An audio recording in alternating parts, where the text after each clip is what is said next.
जी अस्सलाम वालेकुम। यासीन आपके साथ हाजिर है मॉर्निंग ब्रीफिंग में। आज जुमेरात का दिन है और तारीख है 28 नवंबर। आज बड़ा इंपॉर्टेंट डे है इस हवाले से कि आज अमेरिका और लैटिन अमेरिका और यूरोप में एक दिन सेलिब्रेट किया जाता है जिसको हम कहते हैं थैंक्स गिविंग डे। ये एक दिन क्रिश्चियन कम्युनिटी में सेलिब्रेट किया जाता है जिसमें वो एक दूसरे को तोहफे तोहफे देते हैं। शॉपिंग्स बहुत ज़्यादा होती हैं और जिसकी वजह से मार्केट में जो ख़ास तौर पे अमेरिका की स्टॉक मार्केटें हैं या दुनिया की दूसरी मार्केटें हैं उसमें थोड़ा सा वॉल्यूम कम दिखाई देता है। तो बहरहाल आज पहला दिन है और इसके बाद कल है फ्राइडे, जिसको नॉर्मली ये लोग ब्लैक फ्राइडे कहते हैं। हम मुस्लिम्स कम्युनिटी में इसको ब्लेस्ड फ्राइडे कहा जाता है। बल्कि मुसलमानों में तो ये कोई फ्राइडे सेलिब्रेशन का कोई सिलसिला है ही नहीं। ये चूंकि वो लोग ब्लैक फ्राइडे कहते हैं तो मुसलमानों ने कहा था कि ब्लैक फ्राइडे कोई अच्छा वर्ड नहीं है, तो इसको हम ब्लेस्ड फ्राइडे के नाम से याद करते हैं। तो बहरहाल इस दिन की खासियत ये है कि पूरी दुनिया में एक ऑनलाइन शॉपिंग का सिलसिला शुरू हुआ है और आज जैसे कि पहला दिन है थैंक्स गिविंग डे, फिर ब्लैक फ्राइडे या ब्लेस्ड फ्राइडे है, फिर सैटरडे संडे की 2 दिन की छुट्टियां हैं और उसके बाद जो मंडे आएगा वो that is known as a cyber Monday, यानी ऑनलाइन शॉपिंग फेस्टिवल का दिन होता है। तो आज से अगर हम कैलकुलेट करें तो अगले 5 दिनों तक अमेरिका में टोटल लोग सिर्फ शॉपिंग कर रहे होंगे। यानी हमने देखा है कि डिफरेंट डिपार्टमेंटल स्टोरों में लाइनें लगी हुई होती हैं, रात रात भर से लोग डिस्काउंटेड आइटम्स खरीदने के लिए बड़े ख्वाहिशमंद रहते हैं। जो आइटम जो $100 का है वो $50 का या $30 या $70 या $20 बेतहाशा सेल होती है। और खास तौर पे जो इलेक्ट्रॉनिक आइटम्स हैं उनमें बहुत ज्यादा लोगों की मांग में इजाफा हो जाता है। और आज से और अब अगले 5 दिनों तक जिस तरीके से हम ये कह रहे हैं कि सिर्फ शॉपिंग होगी अमेरिका में, तो हमें ये चेक करना पड़ेगा ट्यूसडे को या मंडे की लेट नाइट को कि आया इन 5 दिनों में अमेरिका की ऑनलाइन शॉपिंग का रिकॉर्ड पिछले साल के रिकॉर्ड से टूट पाता है या नहीं। क्योंकि इस दफा हमने ये देखा, जिस तरीके से मैंने कल भी आपसे बयान किया था कि 11/11 यानी 11 नवंबर को चाइना में Alibaba.com ने जो जैक मा की कंपनी है उसने अपने तमाम प्रीवियस रिकॉर्ड तोड़ दिए और महज सिर्फ 24 घंटे में $38 बिलियन की शॉपिंग कर डाली लोगों ने। यानी उसमें पाकिस्तान भी शामिल है, इंडिया भी है। जिस तरह Daraz.com हमारे यहाँ पाकिस्तान में चल रहा है, फूड पांडा चल रहा है, ये सारी उसी की चेन है। और हम ये देख रहे हैं कि ये जो ऑनलाइन शॉपिंग का सिलसिला है पूरी दुनिया में ये बढ़ता ही चला जा रहा है। और जिस तरीके से एक आम आदमी जो हम बचपन में देखते थे कि जनाब परचून की दुकान पे या छोटी किराने की दुकान पे हम जाके अपना सामान खरीद रहे हैं या किसी भी स्टोर पे जाके हम इलेक्ट्रॉनिक डिवाइसेस को खरीद रहे हैं, टीवी, कैमरा, फ्रिज, फ्रीजर हम खरीद रहे हैं, अब वो दौर खत्म होता हुआ दिखाई दे रहा है। और हम ये देख रहे हैं कि जो ऑनलाइन शॉपिंग का सिलसिला है ये बहुत ज्यादा तेजी से, इसमें एक बहुत तेजी देखने आई है। पिछले ओवर दी 5 इयर्स में अगर हम देखें तो उसका रिकॉर्ड हर साल प्रीवियस रिकॉर्ड को वो तोड़ देता है। लेकिन अभी जो 5 दिन अमेरिका में गुजरेंगे या यूरोप में गुजरेंगे, हमें ये देखना पड़ेगा कि क्या चाइना की जो 38 बिलियन 38 बिलियंस ऑफ डॉलर की सिर्फ 24 आवर्स में जो शॉपिंग कर डाली Alibaba.com ने, क्या अमेरिका उसका मुकाबला कर पाएगा। लेकिन पिछले रिकॉर्ड जो हमारे पास मौजूद है उसमें हमें यह वाज़ेह तौर पे पता है कि अमेरिका में जो थैंक्स गिविंग डे या ब्लैक फ्राइडे या साइबर मंडे की जो पिछले साल शॉपिंग हुई थी वो महज $5 बिलियन की हुई, यानी $5 बिलियन। और कहां पिछले साल का Alibaba.com 30 बिलियन ऑफ डॉलर की उसने शॉपिंग कर डाली, जो कि इस साल उसने 11 नवंबर को अपना रिकॉर्ड तोड़ दिया और वो $38 बिलियन ऑफ डॉलर क्रॉस कर गया। तो मतलब हम जिस तरीके से, जैसे मैं आपसे रोजाना की बुनियाद पे ये बताता रहता हूं कि जनाब चाइना जिस तरीके से पूरी दुनिया में फैलता चला जा रहा है, आप अपने दाएं बाएं जरा देखिए तो आपको मेड इन चाइना का टैग लगा हुआ आइटम नजर आएगा। और यही कुछ अमेरिका में भी हो रहा है, यूरोप में हो रहा है, अक्रॉस दी बोर्ड पूरी दुनिया में मेड इन चाइना भरा पड़ा हुआ है।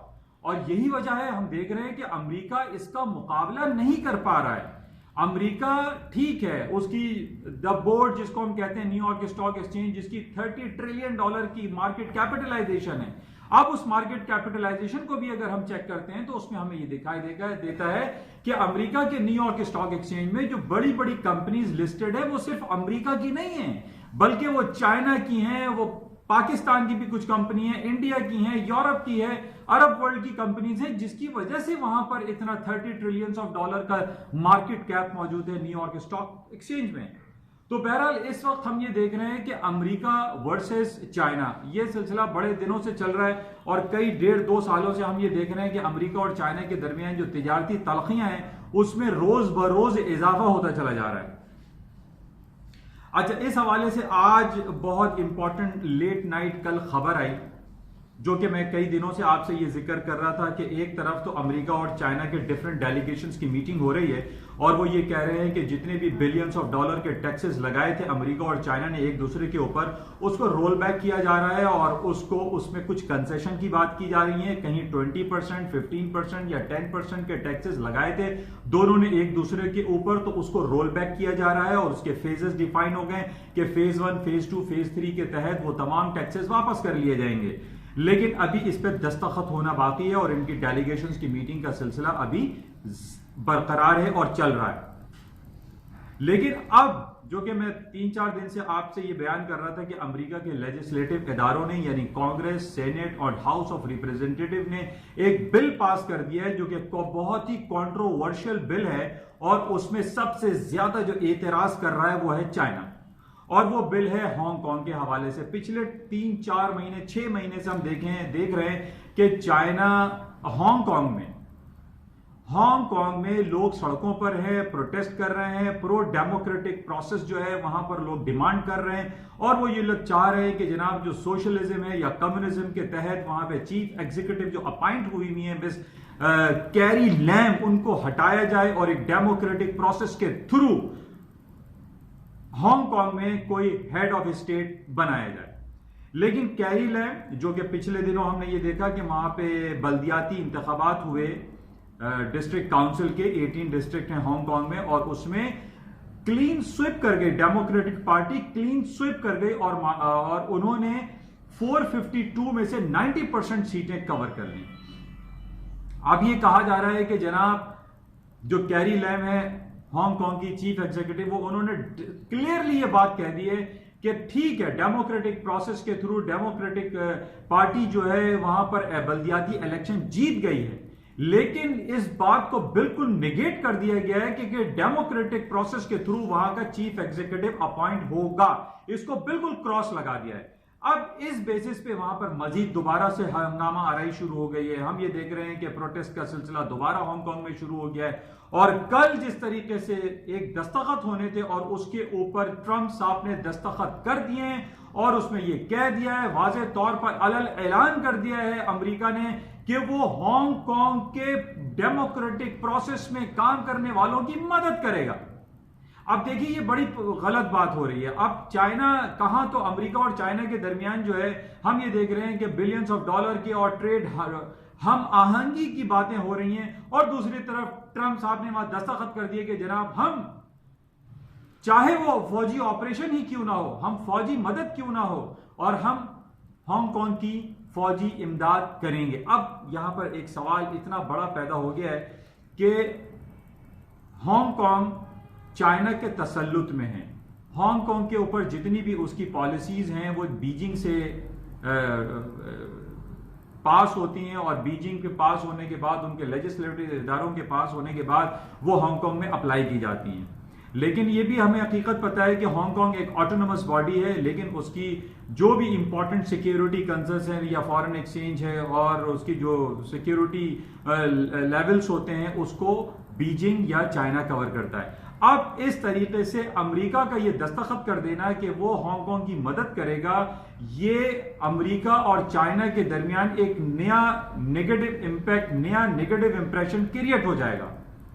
अच्छा, अब मैं एक बड़ी इंपॉर्टेंट पॉइंट आपको यहां डिस्कस करने वाला हूं और वो बहुत इंपॉर्टेंट, आप समझ लीजिए और सुन लीजिए इस बात को कि पिछले 7-8 महीनों से ये मैं इसको बोल रहा हूं trapping point. It's a total trapping point according to the US stock market.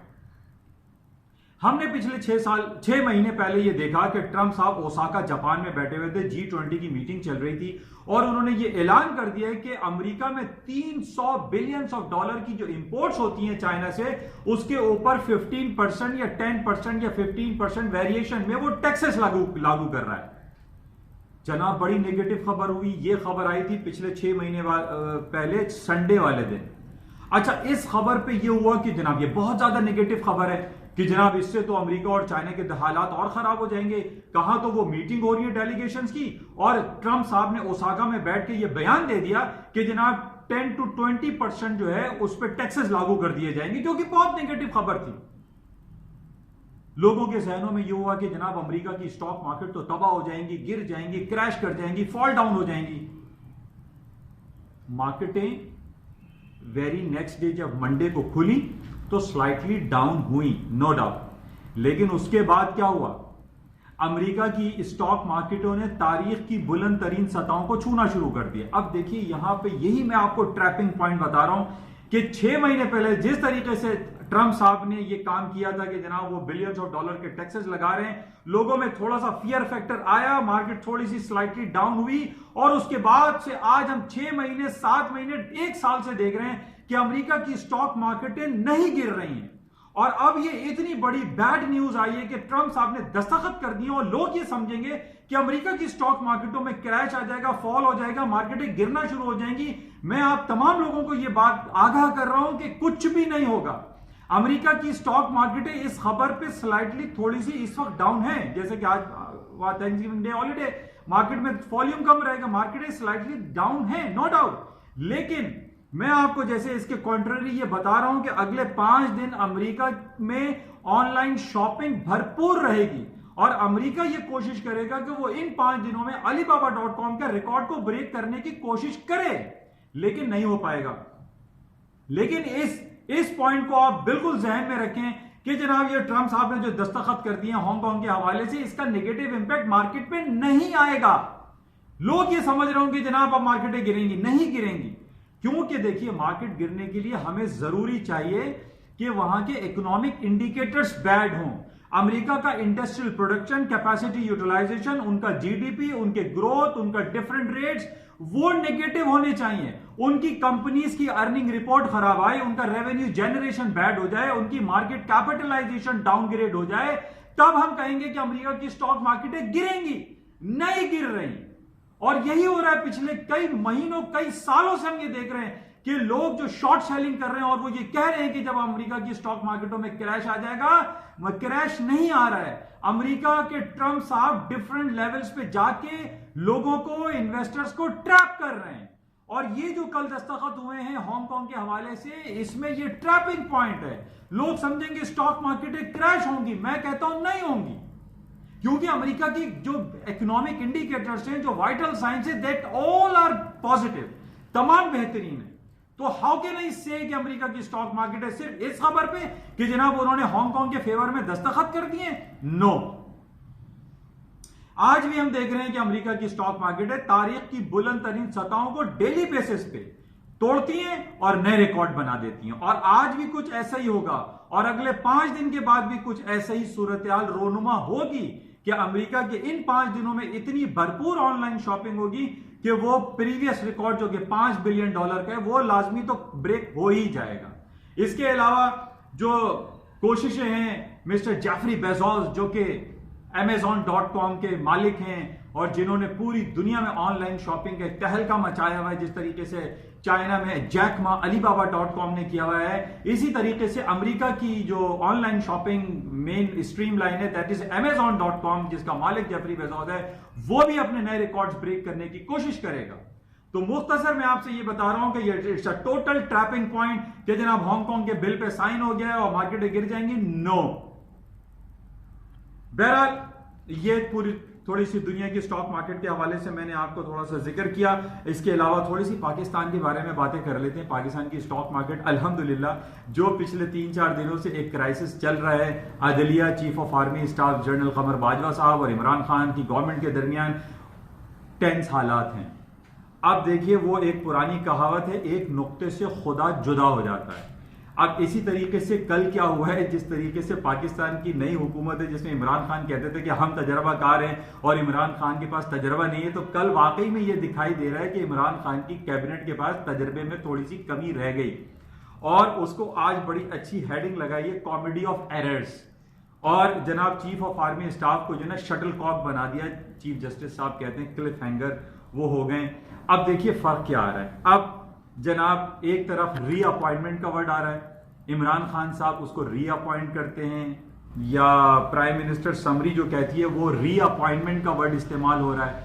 और जब सदर साहब के पास, डॉक्टर अलवी साहब के पास वो लेटर जाता है तो उसमें एक्सटेंशन का वर्ड इस्तेमाल हो रहा है। देखिए दिस इज द कॉन्फ्लिक्ट हो गया ना इसके अंदर, कि एक आदमी कह रहा है रीअपॉइंट, एक आदमी कह रहा है कि जनाब एक्सटेंशन। भाई reappointment how it is possible? जज साहब बिल्कुल सही कहते हैं हमारे ऑनरेबल जज साहब कि जनाब रीअपॉइंटमेंट में बाजवाई क्यों? अगर आप रीअपॉइंट कर रहे हैं किसी दूसरे जज को, दूसरे चीफ ऑफ आर्मी स्टाफ को रीअपॉइंट कर दें, तो word reappointment is not good. The extension word, तौसी का जो वर्ड है वो काफी बेहतर है। बहरहाल इसके बावजूद आज हम देख रहे हैं कि पाकिस्तान की स्टॉक मार्केटें हाई पे हाई बना रही हैं अल्हम्दुलिल्लाह। और उसकी वजह जो मैंने आपको पिछले दिनों बताई थी कि जनाब पाकिस्तान की जो इकोनॉमिक इंडिकेटर्स हैं, पाकिस्तान में नीदरलैंड की जो कोइन आई हुई थी मैक्सिमा, उनका आना बहुत खुशाइन बात है। पिछले दिनों प्रिंस एंड प्रिंसेस विलियम आए हुए थे, वो खुशाइन बात है। करतारपुर कॉरिडोर का खुलना अच्छी बात है। इसी तरह टैक्सिला के मुकाम पर जो हमारे चाइनीज मॉन्क्स आ रहे हैं और रिलीजियस हार्मोनी का पैगाम दे रही है पाकिस्तान की गवर्नमेंट, जिसकी वजह से हम ये देख रहे हैं कि पूरे पाकिस्तान में एक पीसफुल एक एटमॉस्फेयर क्रिएट हुआ है। हमारे यहाँ इंटरेस्ट रेट अनचेंज रखा 13.25% पे, जिसकी और उसकी यील्ड भी तकरीबन हमारी जो डिफरेंट बॉन्ड्स की थी, और बॉन्ड की फॉरेन डायरेक्ट इन्वेस्टमेंट में रिकॉर्ड ब्रेक हो गया और पाकिस्तान की तारीख रकम हो गई कि $1 बिलियन के बेंचमार्क को पाकिस्तान की फाइनेंशियल इदारों ने टच कर दिया और हमारी ट्रेजरी बॉन्ड की डिमांड में बेतहाशा इजाफा हो गया, जिसकी वजह से आज हम रिफ्लेक्शन ये देख रहे हैं कि पीएसएक्स इंडेक्स जो है वो 38,000 के क्रॉस होने के लगभग है, 38,700 के करीब मार्केट चल रही है। अच्छा, अब ये एक पॉजिटिव इंडिकेशन है, पाकिस्तान के हालात बहुत अच्छे हैं। दूसरी तरफ हमारे जो आजकल ये जो अदालती जो सिलसिला चल रहा है चीफ ऑफ आर्मी स्टाफ के हवाले से, हम ये चाहते हैं, हमारी ये दुआ है, कोशिश है कि पाकिस्तान के जो 3 बड़े इदारे हैं, यानी हमारी हुकूमत, प्राइम मिनिस्टर, हमारा अदालती निज़ाम और हमारी अदलिया जिसको हम कह लीजिए, और हमारे चीफ ऑफ आर्मी स्टाफ, ये एक पेज पे रहे तो ये हमारे लिए बहुत ज्यादा कॉन्फिडेंस की बात होती है। हमारा कंज्यूमर कॉन्फिडेंस, हमारा बिजनेस सेंटीमेंट, ये बहुत अक्रॉस द बोर्ड पूरी दुनिया में एक पैगाम जाता है, मैसेज जाएगा कि पाकिस्तान में कहीं कोई जंगे फसाद, आपस में जो डिफरेंट जो बड़े बड़े इदारे हैं उनके अंदर क्लैश नहीं है, बल्कि वो एक पेज पे दिखाई देते हैं। तो ये बहुत पॉजिटिव हो सकता है। अभी तकरीबन 2 घंटे 3 घंटे के बाद ये रिजल्ट अनाउंस हो जाएगा। फैसला हो चुका है, अदालत ने फैसला महफूज किया हुआ है और हमारी दुआ है कि जो भी हो पाकिस्तान के निज़ाम में वो बेहतरी हो, ताकि हमारी स्टॉक मार्केट और हमारे एक आम आदमी को भी उसका फायदा हासिल हो। अच्छा, इसके साथ ही एक बड़ी गुड न्यूज अभी चल रही है कि हुकूमत अमेरिका ने, यूएस गवर्नमेंट ने ये ऐलान किया है कि अगले साल 15 डिफरेंट डेलीगेशन पाकिस्तान आएंगे और वो यहाँ पर डिफरेंट अपॉर्चुनिटीज को सर्च करेंगे कि यहाँ पर हालात को और बिजनेस अपॉर्चुनिटीज कितनी कैसे गेन की जा सकती है। ये बहुत खुशाइन बात है। ये बिल्कुल इसी तरीके से जिस तरीके से चाइना हमारे साथ सीपैक का कॉन्ट्रैक्ट कर रहा है, सीपैक हमारा बना रहा है, हमारा जो रोड का निजाम है, इंफ्रास्ट्रक्चर है, उसको बेहतर कर रहा है, उसी के कॉन्ट्ररी हम देख रहे हैं कि अब अमेरिका को भी इस ख्याल आया है कि पाकिस्तान को सिर्फ डू मोर का नारा ना लगाया जाए कि जनाब अफगानिस्तान और हालात को बेहतर करने के लिए डू मोर करें, बल्कि अमेरिका को पोटेंशियली ये चाहिए कि पाकिस्तान में भी आए, इन्वेस्ट करे और पाकिस्तान की जो एक आम आवाम है, जिसमें कहा जाता है कि हमारे जो 25-30 साल की उम्र के जो बच्चे हैं उनकी तादाद पाकिस्तान की टोटल पॉपुलेशन में 60-70% है, तो हमारे पास बड़ा पोटेंशियल मौजूद है। यंग जनरेशन है, यंग बच्चे हैं जिनको हम यूटिलाइज कर सकते हैं प्रॉपरली, बिल्कुल वैसे ही जिस तरीके से 30 साल पहले चाइना ने यूटिलाइज किया, मिस्टर जाओ तांग ने, और आज चाइना देखिए दुनिया में कहां मुकाम उसने हासिल कर लिया है। तो ये बड़ी इंपॉर्टेंट खबर है कि अमेरिका के 15 डेलीगेशन पाकिस्तान आएंगे और यहां पर वो इन्वेस्टमेंट अपॉर्चुनिटीज को तलाश करेंगे। तो बहरहाल ये खबरें हैं। अच्छा, कुछ खबरें हम गोल्ड एंड सिल्वर के हवाले से बात कर लेते हैं। हम ये देख रहे हैं कि गोल्ड एंड सिल्वर की जो मार्केट है वो खासी रिलक्टेंट है मार्केट, खासतौर पे गोल्ड जब से इसने 1480 का लेवल तोड़ा था उसके बाद मार्केट 1440 1445 तक नीचे आई, उसके बाद मार्केट रिलक्टेंट है और इस वक्त 1460-62 पे मार्केट चल रही है जो जनवरी 2020 का न्यू कॉन्ट्रैक्ट स्टार्ट हुआ है। लेकिन थोड़ी सी मार्केट में मुझे हायर साइड पे पोटेंशियल दिखाई दे रहा है, जिस तरीके से जो जियो पॉलिटिकल सिचुएशन है उसमें काफ़ी गंभीर सूरत हाल हो रही है। हम थोड़ा सा ये कह सकते हैं कि जिस तरीके से ट्रम्प साहब ने दस्तखत किए हैं हांगकांग के बिल पे, ये थोड़ा सा नेगेटिव ज़रूर हो सकता है, इस पे गोल्ड की मार्केटें ऊपर आ सकती हैं। इसी तरीके से हम इराक और ईरान में देख रहे हैं कि वहाँ पे गवर्नमेंट के खिलाफ बहुत ज़्यादा प्रोटेस्ट हो रहा है, लोग सड़कों पर हैं और 15-20 लोग रोज़ाना कत्लेआम हो रहे हैं। इसी तरह सीरिया का मसला है, लेबनान है, वहाँ हिजबुल्लाह है, फिर इसराइल है, जेरूसलम है, यहाँ पे थोड़े से हालात दगरगू हालात में रहते हैं। और हमने हमेशा ये देखा है जब भी अरब वर्ल्ड में हालात जो है वो ख़राब होते हैं उसमें गोल्ड की या प्रेशियस मेटल की मार्केटें हायर साइड पे जाती हैं। तो gold and silver and palladium platinum की मार्केटें ऊपर की तरफ जा सकती हैं। और एक गुडविल गेस्चर ईरान ने दिया है, कुछ खबरें लग रही हैं उसमें ईरान ने तालिबान को मीटिंग के लिए बुलाया, ये एक पॉजिटिव है। लेकिन ओवरऑल जब हम देखते हैं कि जो अरब वर्ल्ड में हालात हैं वो खासे नेगेटिव हैं, जिसकी वजह से मार्केटें गोल्ड की ऊपर जा सकती हैं। अच्छा, इसी तरीके से दूसरी तरफ हम ये देख रहे हैं कि करेंसी मार्केट में फिलहाल अभी भी कोई खास बड़ी मूव नहीं है। स्टर्लिंग कंपैरेटिवली 50-60 पॉइंट ऊपर आया, 1.2930 चल रहा है, जबकि यूरो की मार्केट मुसलसल गिरती चली जा रही है और आज इसने कई महीनों का नया लो कर दिया 1.0999। तो मार्केटें मिक्स हैं, लेकिन गोल्ड सिल्वर की मार्केटें हायर साइड पे जा सकती हैं। इसी तरीके से क्रूड ऑयल की प्राइसेस $58 से अगर ऊपर रहती है तो मार्केट में पोटेंशियल दिखाई देता है, हायर साइड पे मार्केट जाएगी। जिस तरीके से हम देख रहे हैं कि अमेरिका की स्टॉक मार्केटें नहीं रुक रही हैं, मार्केटें हाई पे हाई बनाती चली जा रही हैं और पूरी दुनिया में जो इस वक्त अमेरिका का जो इंप्रेशन है जो डॉलर का है या अमेरिका की स्टॉक मार्केट का है, that is very positive impression है, जिसकी वजह से पूरी दुनिया की जो इन्वेस्टमेंट है वो हम देख रहे हैं कि सिर्फ एक ही जगह हो रही है and that is US stock market. तो बहरहाल ये सूरत हाल है। इस वक्त हम पाकिस्तान की जो स्टॉक मार्केट है उसमें काफी तेजी देख रहे हैं। अच्छा, इसके साथ ही हमारे जो करीबी जो हमसाया मुल्क हमारा इंडिया है उसमें बॉम्बे सेंसेक्स स्टॉक इंडेक्स हम देख रहे हैं कि उसने भी अमेरिका को फॉलो किया हुआ है और तारीख की बुलंद तरीन सतह पर सेंसेक्स बॉम्बे स्टॉक एक्सचेंज इस वक्त चल रहा है, जिसने 41,163 का हाई कर दिया है। और बॉम्बे स्टॉक में भी वही सूरत हाल है, जिस तरीके से पाकिस्तान के ट्रेजरी बॉन्ड में बहुत ज्यादा लोगों की इन्वेस्टमेंट, फॉरेन डायरेक्ट इन्वेस्टमेंट आई है, इंडिया में भी यही सूरत हाल में देख रहा था कि इंडिया के जो फॉरेन बॉन्ड्स हैं, फॉरेन बाइंग्स हैं वो बहुत ज्यादा है, फॉरेनर्स वहां पर भी इन्वेस्ट कर रहे हैं, इसी तरीके से पाकिस्तान में भी इन्वेस्ट कर रहे हैं।